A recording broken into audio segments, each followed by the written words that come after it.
Hey, okay, it's J.R. again, and we're here to talk about straps. What strap to buy? You go to this to get a strap, and they all look just alike, don't they?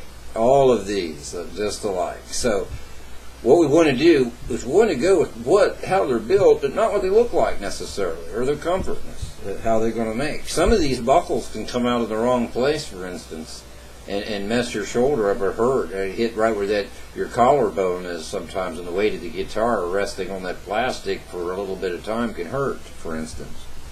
Second, it can cost you money, not taking the time enough to do reviews on straps like these. If you don't do it like this video, taking the time to see what is a good strap and what is a bad strap. Is it necessarily in the name brand, or is it the way it's made? I want us to go with the latter and say it's the way it's made. Going by just the way that they look, generally, when you first look at this, they all look alike, basically. Most people want to go grab the black. But I want to tell you something. The black is the worst of these three. Then maybe the yellow, and then we'll go with the white. Now, why would I make these three decisions? There must be something different in these three. Clearly, there is. First, when you go to buy a strap, you want to look at the end, and you want to check this end out. This one, if you look closely, compared to another one, like this one, the good one, for instance, you'll see there's a big difference. Look at the type of material that these are made from. This looks like some kind of something somebody sewed together, and they did. It's plied together. That's why they had to sew it together by a very thin, by the way, layer of man-made plastic. Look at it, the side of this one, the thickness of this leather one. If you got a guitar and you want to get it, like if you want to get a strap, you don't want to cheap out. Like this come from a starter pack of a guitar, for instance, just so they can basically advertise that it comes with a strap.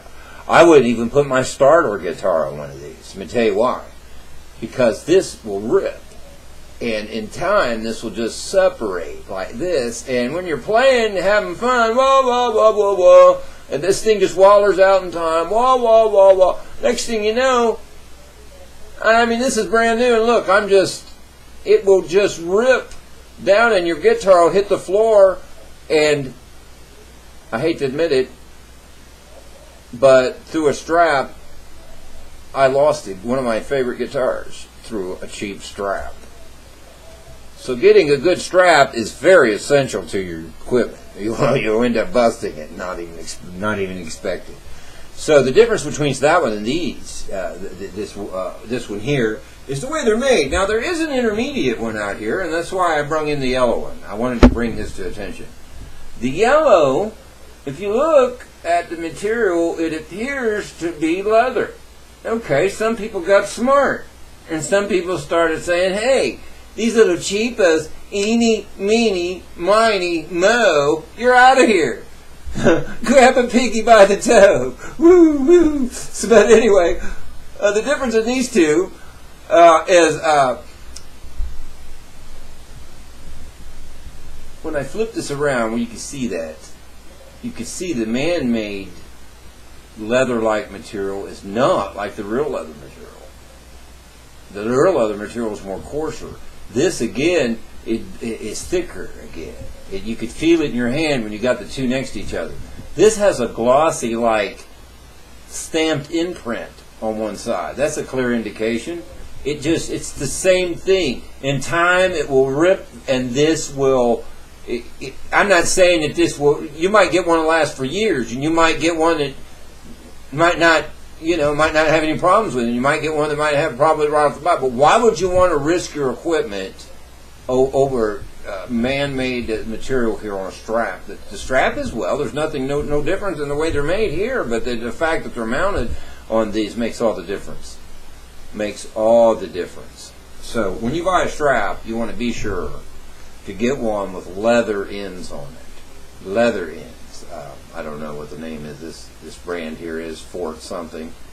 but I've had this one for years. I've had it on Stratocasters, Les Pauls, cheap guitars. It don't matter. If you got a cheap guitar, you still need a good strap, because if you don't have a good strap underneath that cheap guitar, you're going to be buying another cheap guitar. I'm telling you.